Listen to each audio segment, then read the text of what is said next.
Cheers and welcome my friends, I'm Horath and we are playing Tyranny as a noble mage. Welcome back to another bonus episode. We're gonna have a little talk with Verse. We should have done that earlier, but somehow the opportunity didn't arise. And now that we're in the Scholar Furies camp, it's actually a good idea to sort of get a little bit more background here. So, couldn't help but notice how you were eyeballing the disfavored symbol littered about the camp.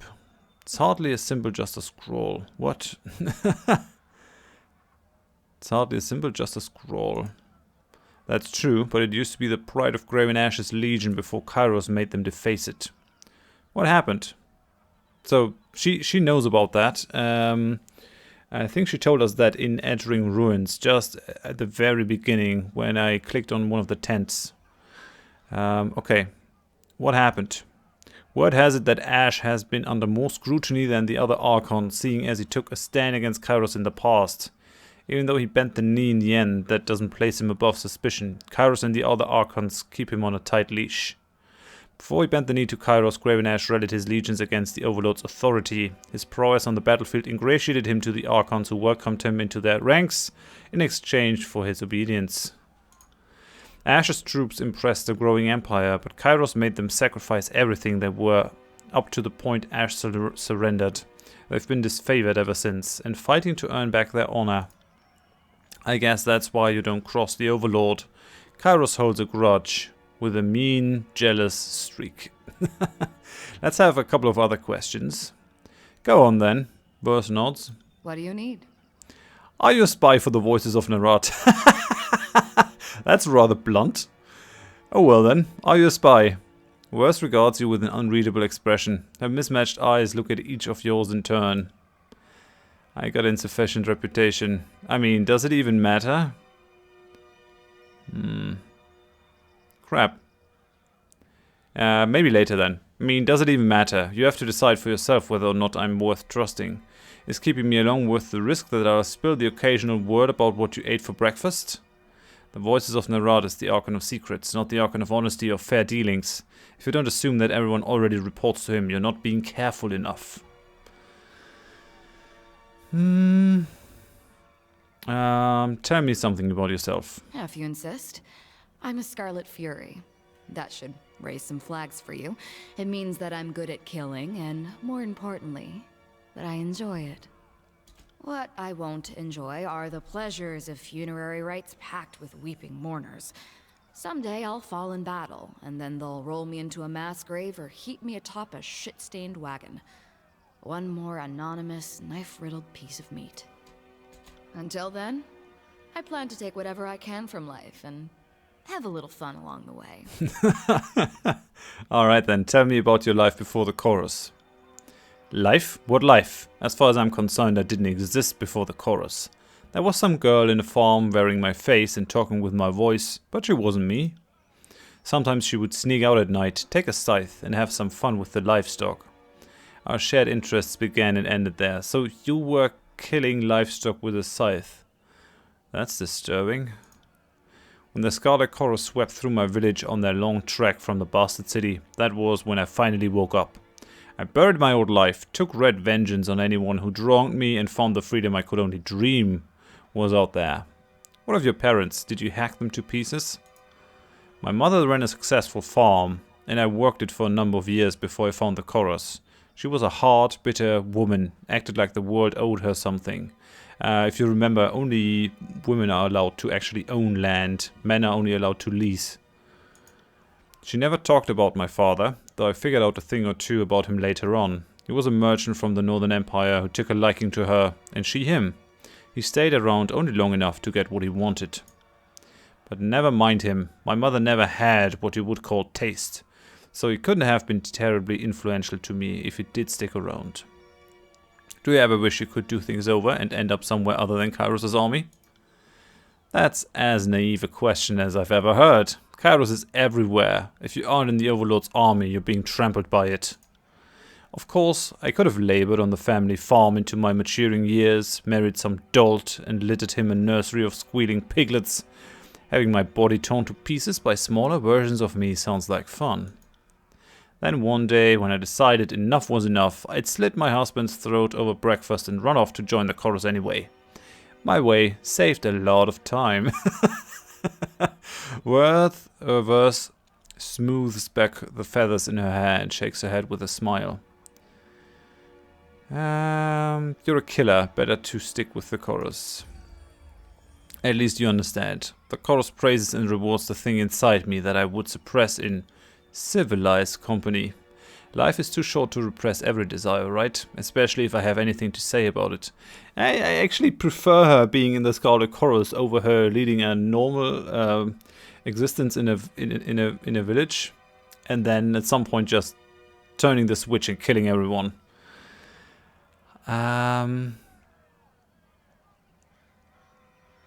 Life is too short to repress every desire, right? Especially if I have anything to say about it. So she's full out to get her, to satisfy her lusts. How did you get conscripted? How did I think you have the wrong idea about me. The chorus didn't take me as a sobbing maid. I strode into their camp and enlisted. Someone tossed me a dented blade. I lived through initiation, spent a week butchering my neighbors, and moved on with my new kin. I didn't waste time with goodbyes. My mother had long since died, and the rest of my family were louses. The girl I used to be, even she knew that she was worth more than all of them combined. What is the significance of your feathers? We are getting awfully chummy, so I guess you deserve a story. Okay, so we got past this one. Oh, we're nearly at loyalty 3. Maybe then we can ask her if she's actually a spy. That would be good. My mother kept a messenger bird, Witherbeak. He was an angry old bastard, spoiled from living the high life. Squawked in my window every single night. Pecked my fingers while I fed him only the fattest, juiciest mice. When I left the farm to join the Scarlet Chorus, I wrung that ungrateful little fucker like a dish rag, plucked his feathers and gave his carcass to the mice. It felt like justice. She slides a crimson feather from her hair and spins it in her fingers. I also like how the feathers catch the breeze. Helps me keep my balance, especially when I'm moving fast. She slips the feather among the others and smooths it back. Okay, enough questions about your past. Tell me about your time with the Scarlet Chorus. The Scarlet Chorus is mostly for madmen and peasants with rusty daggers, but it's also a little niche of freedom that I never had. Once I survived training and met my Scarlet Fury sisters, I saw a different side of the howling mob. Okay, interesting. Tell me about your training. For new recruits shoved to the front lines, training means surviving the first battle. Anything beyond that is for the fighters who show potential, whether as blade dancers or arcane madmen. There's nothing in the world like getting put through the paces as a Scarlet Fury. Every day is a test of your commitment and passion. Failure means death. The first few weeks were the hardest, but also the most rewarding. I earned my name, picked up some quality weapons, and met my sisters. Tell me about the Scholar Furies. The elite fighters of the Scarlet Chorus. Your typical Horde recruit fights with a rusty spoon and a chip on his shoulder, but the Scarlet Furies are, well, different. We focus our madness. We coordinate, we kill, we dance. It's like art. Imagine a sculpture that twisted in weird, beautiful angles, and then gutted you too fast for you to realize what was happening.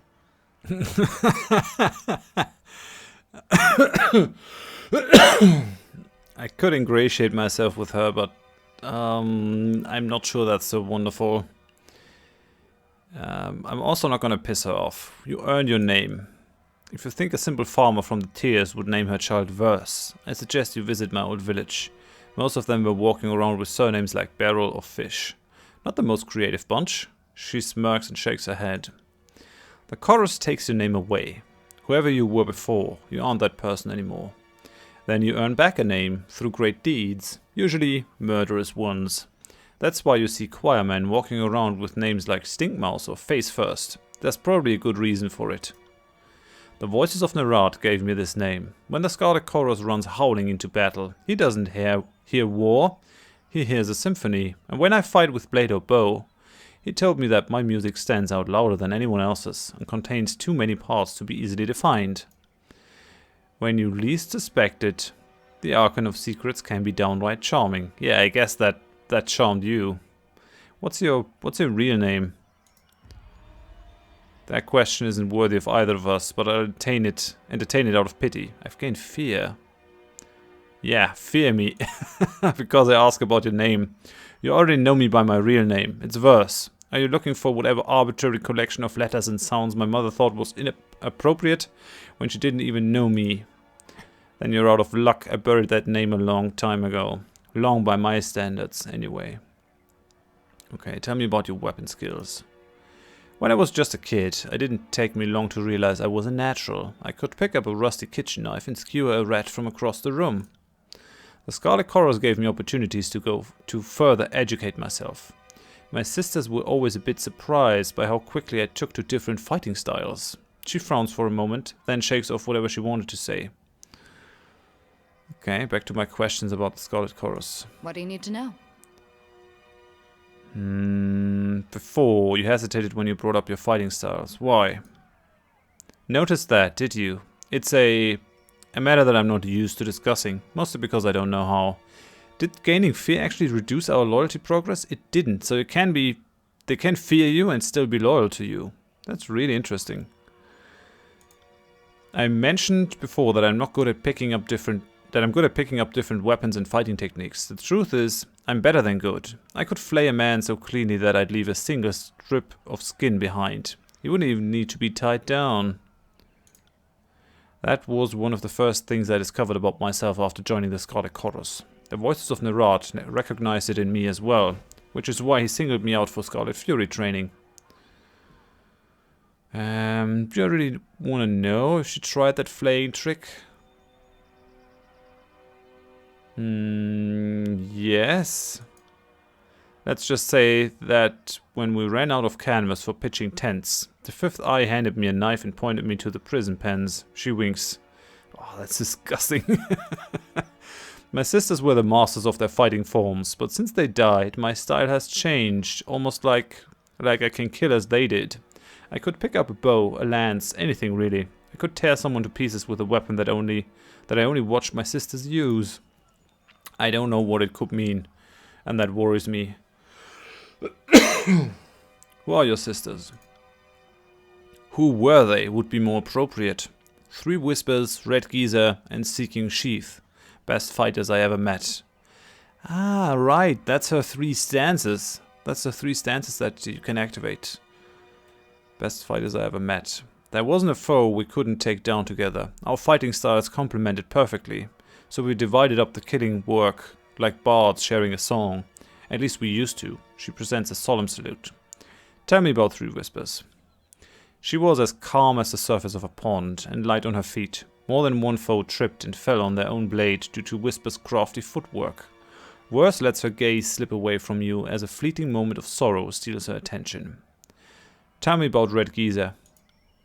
A one-woman siege-breaker. She would launch herself at her foes like a battering ram. Not even a disfavored phalanx could have withstood that dumb, suicidal wench. Kairos' eyes, but she was something to behold. Verse slams her fists into her palm. Tell me about Seeking Sheath. That girl could pass a spear through 12 rings from the far side of a battlefield. Kairos helped any foes who approached her marching single file. She made a game of spitting as many soldiers as possible on the same javelin. Holy crap. They must have been quite strong as well. What happened to them? We were scouting around Vendrian's well during the siege, back when we only suspected the guard of organizing in secret. My sisters and I came upon a group of them. Or Kairos knows, maybe they found us. No one said anything. We drew iron and bronze. That was when everything went wrong. I was supposed to take point and occupy the guard with a dance of blade work, something disorienting, while my sisters picked their marks. I hesitated. I lost my nerve. Instead of rushing the Oathbreakers, I froze with my weapon drawn. My sisters fought on without me, but they were off balance, like whatever I had was catching. They died. I lived. My sisters were relying on me to lead the dance, and I failed them.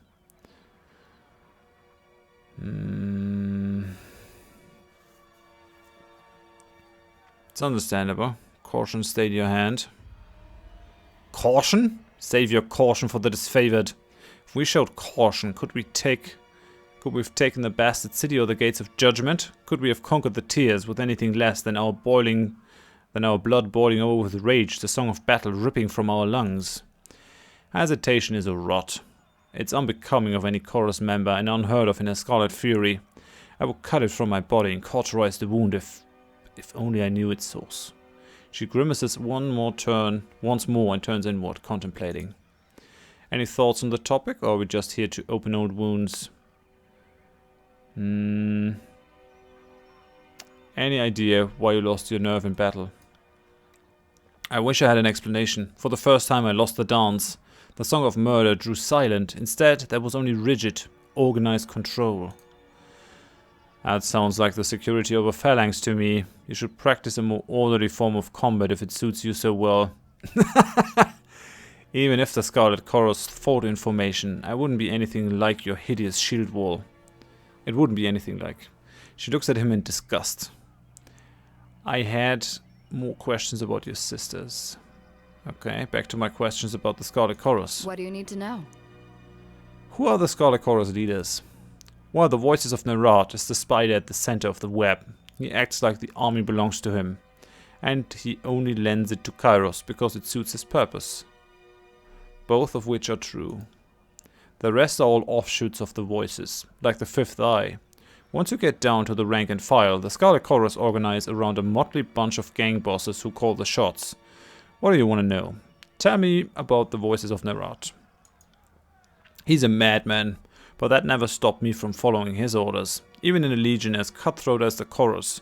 You know better than to get on the voice's bad side. People who cross him, or just people he meets, don't tend to survive the experience. If he ever seems disorganized or lost, it's because he's channeling one of the personalities he's devoured over the years. His mannerisms shift over to someone else, someone who's probably long since dead.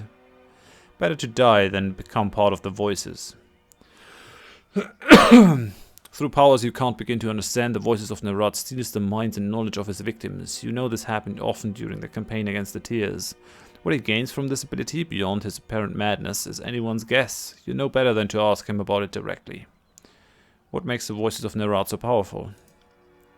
He is the Archon of Secrets, and he didn't earn that title lightly. People say that he knows more than every sage in the Tears combined, and that he can think 1,000 steps ahead of the other Archons. It would be putting it lightly to say he's never alone under that disapproving helmet of his. If you make secrets your business, I guess having people constantly whisper in your ear is a good thing. I usually want people to shut up, but to each their own. Tell me about the Fifth Eye. That's that guy over there. A walking nightmare, that one. I couldn't begin to guess who lives under that armor and speaks with that reedy voice, but I'll tell you what I know. When your world is built on secrets, it pays to have a few extra eyes. The voices of Horath has eyes in abundance, some that he keeps close and others that he sends out in the wilderness. Whoever the Fifth Eye was before he came into the Archon's service, now he's just a half-mad, jabbering speech hole. A bodily function, in other words, an eye. How many eyes does the Archon of Secrets have? No, I'm gonna ask that first. Wait, Horath's eyes are people? Maybe they used to be people. Whatever they were, they're eyes now. Folks like to whisper that the voices of Horath takes his servants and cuts out all the extra parts that they don't need. She makes a quick, snipping gesture with her fingers. I once heard that the voices in the Fifth Eye in a tent together. The voices kept screaming, "Redundancies! Redundancies!" every time another gout of blood would spray on the canvas walls. I can't even guess what he was cutting out.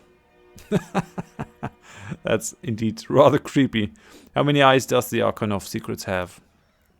The number keeps changing, either because it grows or because rumors don't mean shit. 3, 7, 19.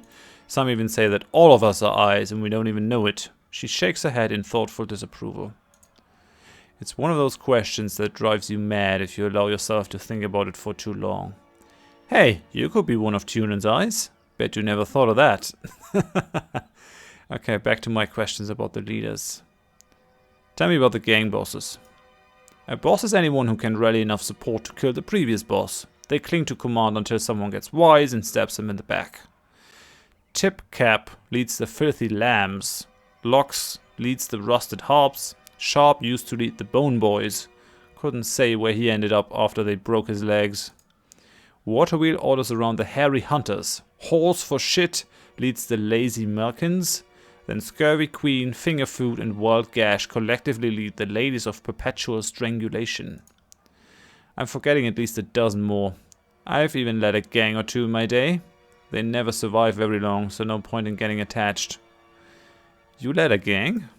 Don't act so surprised. I can crack a whip better than any of those daisies at the disfavored labor camps. But I was never that interested in the power struggle of those grunts and scabs in the middle. I wanted to stand on the top like an apex predator. Here I am. So when I got tired of a gang, I disbanded and let the other bosses fight over the new recruits. That much amused me, at least. Some of my old mates are still alive and hanging around wherever they ended up. Okay, back to my other questions. Let me ask you something else. So how is it that you picked up your fallen sister's weapon skills? That's been on my mind for some time and I still don't have an explanation that fits. I have a few ideas, but worse frowns and deep thought. Scholar Furies share a sort of link. It's how we coordinate our dance in the heat of battle. We don't pass messages or anything, but our emotions and intentions sync up without words. She starts warring one of her knives. After a moment she sighs and slaps the blade back into its sheath. Go on. The one thing I always knew was that I felt this connection more keenly than my sisters did. I could pick up nuances that they missed, and I could feel them from farther away. When my sisters died, I felt each of them getting yanked out of my brain like someone pulling snails from a garden. But some of their slime residue was still there. Does that make any sense?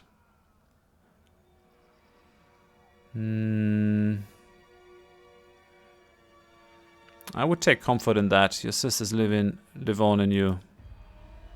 Your optimism is cute, Fatebinder, if singularly useless. It won't bring my sisters back, and it doesn't fix this thing in my head that I don't understand.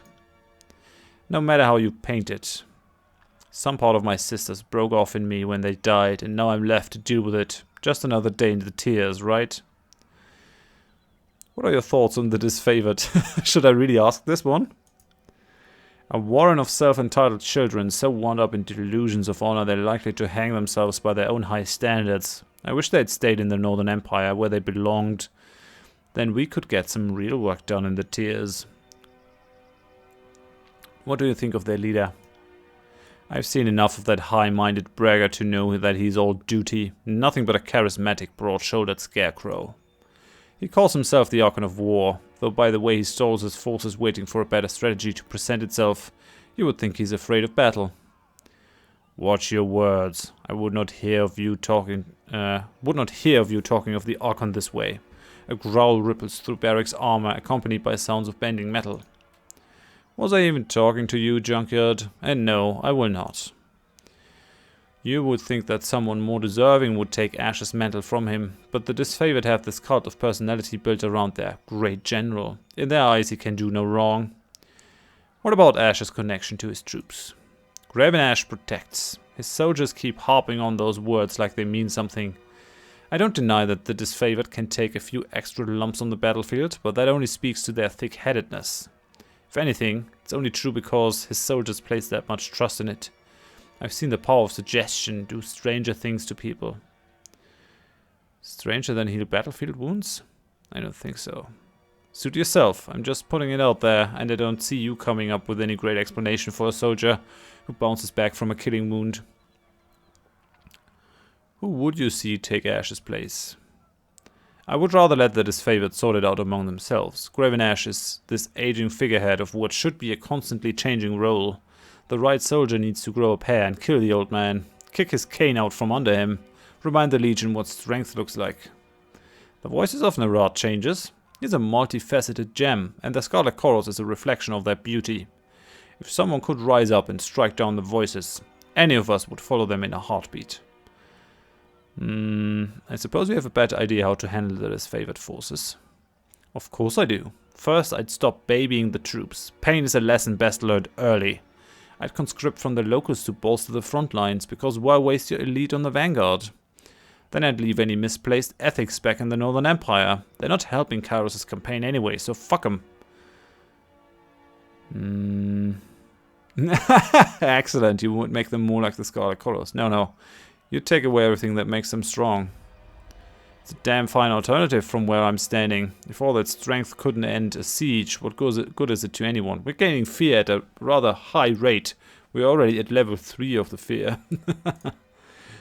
Would that be so wrong? The chorus is accountable for itself in ways the disfavored aren't. Our weak die and the strong fight to keep their rank. The disfavored promote their waning bloodline and discipline any soldier with the audacity to show their teeth. Though they'd never admit it, the disfavored need the chorus to show them the way. Okay, back to my other questions. Do you think the disfavored have a chance to succeed in the tiers? Speaking as one of the exceptions, most of the tiersmen are pushovers. The people of Stalwart seem capable enough, though I have my doubts. You might call them the disfavored's best challenge. Even if they succeeded, it might be too late to redeem themselves. The chorus have already impacted the conquest more than the disfavored have, or likely ever will. And how many thousands of choirmen did your victories cost you along the way? Barrick clears his throat, the grating sound echoing in his helmet. As many as it took, junk heap. What are your thoughts on their battle strategies? They've really got something with that phalanx maneuver. A formation built on holding still, moving forward slowly, and hoping that no one slips in the mud. At best, the disfavored are tired of using the same tactic over and over again. At worst, the enemy knows what to expect out of them. Scarlet Furies are dancers. We hear the music of battle and organize ourselves into works of killing art. Every fight is as hot and passionate as the last, with no room for stale routine. You speak of routine and discipline as if they were weaknesses. The shield wall keeps soldiers alive. Chorus recruits fly to their deaths like moths to a candle flame.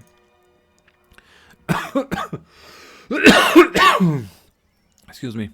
To burn out while covered in the blood of your enemies is more honorable than the slow march to a dignified retirement.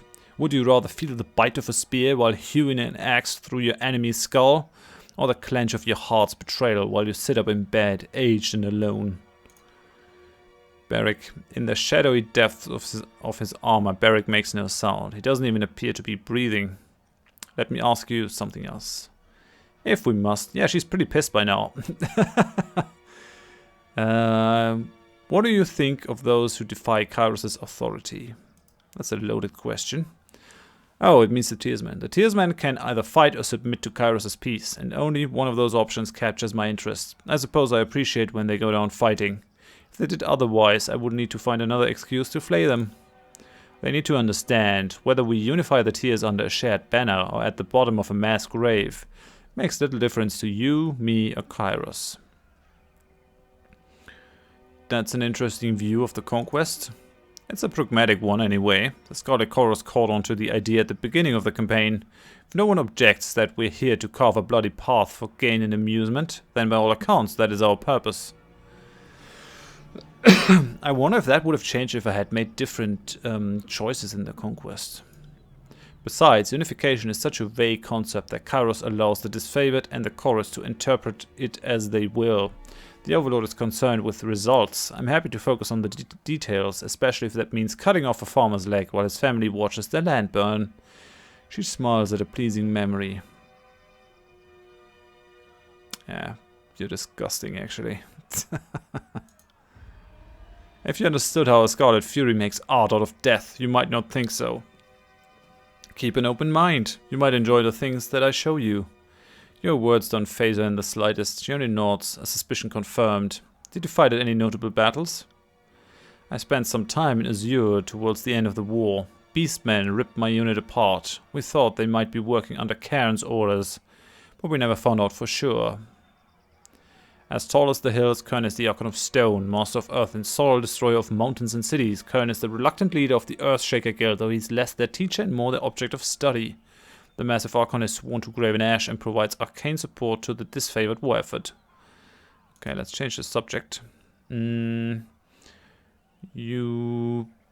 I want to ask about our travels. No, that's what I'm going to do at the end. You learned a thing or two about fighting in the Scholar Chorus. Care to duel? That would be an understatement, and I thought you'd never ask. Since you're obviously at a huge disadvantage, I'll let you pick our weapon of choice. I'm not going to choose bows, but maybe dual-wielding knives. Exotic. Good choice. I'll leave you to guess which one is my dominant hand. I gained 5 dual-wield skills. Verse slashes and parries with unrestrained ferocity. At times it becomes difficult to follow her movements. After taking more than a few cuts, you learn to relax your eyes and better follow the subtle motion of her dance. You held your own. Call me impressed. Need anything else, or did I tire you out? I've thoughts about your combat abilities. Do you now? Call me intrigued. You already know that I memorized the moves of my Scarlet Fury sisters. If it seems like a total mystery to me, I don't know how you could have arrived at any conclusions, but I'm open to ideas. Yeah, I'm gonna go with the law option. Your talent reminds me of the voices of Horath. I hope I didn't hear you say that, Fatebinder. Because the implication is more than either of us is prepared to handle. The voices of Horath is a monster. We both know that Tyranny has never seen a creature more despicable than him. Never mind that he's kind of my boss. He absorbs the minds of his victims. We already seen that. I'm not going to read that out again. I'm not comparing you to the voices, only this talent you exhibit. My little talent that latches onto my friends and bleeds them dry, you mean? Because I never asked for it. Oh, she's really breaking now. Interesting. I've traveled with the chorus for years. I've seen what the voices can do, and it scares me, all right? The idea that everything I am could be reduced to that. If I had that kind of power, if I could become like him, I don't know how I could live with myself. I'd rather drown myself in a camp latrine. Interesting. Why such an aversion? Because the voices isn't... I mean, can you even call him human anymore? I wouldn't. Everything I am has led me to this point. I joined the chorus, fought to survive, grew stronger than I ever knew I could be. I never needed to steal anything that made me, me. I don't want to be better by being someone else. The Voices is stronger than anyone and terrifying enough to lead the chorus, but he's also an overgrown parasite. And someday he'll stuff himself so full of voices that he'll burst. You don't have to become like him, just be selective. I'm sure he had the same idea when he got started. But you know what they say about power? It's usually wielded by assholes. That she even has the idea of someone who could be an asshole while she enjoys mutilating a farmer while he sees his fields burn down and all that kind of crap is interesting, to say the least. I wonder what she would consider an asshole. Someone who doesn't fight right? Someone who doesn't give her her share of the food after a fight? My sisters died. Oh, you should have seen us. We were amazing together. I didn't mean to take away what made them special, but I did it all the same. And let me tell you, it felt terrible. If I lived a century, I might never figure out how to make that happen again. And more importantly, I don't want to. Okay. So she has some moral boundaries. That's really interesting. That the voices of Horath actually inspires fear in his followers. I wouldn't have thought that the way she talks. I'm gonna ask her again if she's a spy. West regards you with an unreadable expression. Her mismatched eyes look at each of yours in turn. I was. And to be perfectly fair, I think I've been more or less transparent about it. But that doesn't change anything about why I chose to travel with you. If I didn't want to, I'd just leave. What did the voices want to know? He never told me. He just said to keep an eye on you. But there was an implication that I'd have an opportunity to report in. As I would have. More likely, he would have stolen my mind and learned everything I knew just to make sure I didn't leave anything out. So if you have any reservations about my discretion, keep that in mind. You were just doing your job. No harm. Well, I'm grateful that we don't have to make a big deal about it and waste our time wondering if we can ever trust each other again. Honestly, it's refreshing. Yeah, I don't really have a problem. I suspected her from the start. And, well, I mean, what is she to do? Tell the voices of Horath no? I want to ask about our travels. What did you have in mind? What do you think of our present circumstances?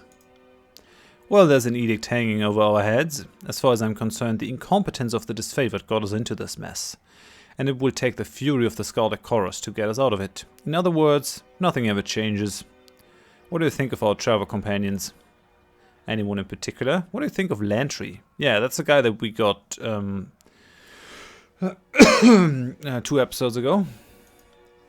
I've been meaning to ask you about him. Lantry is talkative, reads when he isn't writing, and brings as much to the battlefield as a sick bird.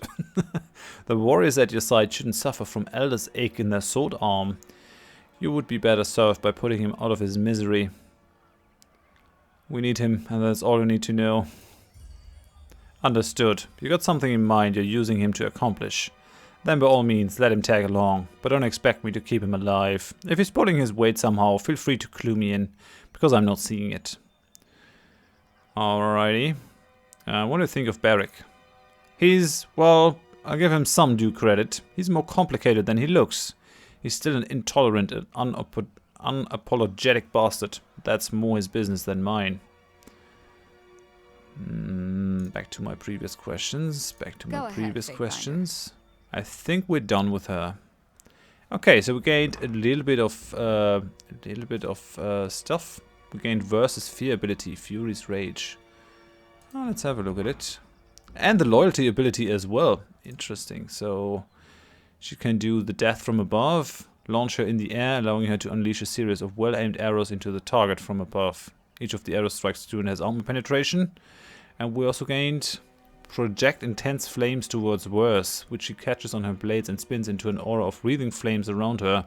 Nearby foes take burn damage from the flames while they last. Cool. Was appalled by your orderly, honorable ways. Alright then. We don't have... Yeah, we do have the loyalty thing with Barrick. We're nearly there for the fear ability as well. What does Lantry have? Wheel of Ages. Fatebinder and Lantry work together to create a slowing aura around a party member. Foes within range of the area are slowed. When party members move inside the aura, they will have their hostile effects suspended. Okay. And Theft of Memory. Steal energy from the target and grant that power to the Fatebinder. The enemy loses access to some of the abilities and has a portion of the attributes stolen, while the Fatebinder gains a bonus to all attributes. That's pretty powerful. Let's see when we need it. What app is under companions? Maybe we'll get her later. That's gonna be interesting. Alright then. So I'm gonna end this episode. We learned a lot about Verse and the Scholar Chorus. And yeah, if you enjoyed it, please leave a like. If you didn't, tell me why in the comments so I can improve. And if you want to see more of this series in the future, please consider subscribing to the channel. Thanks. Bye bye.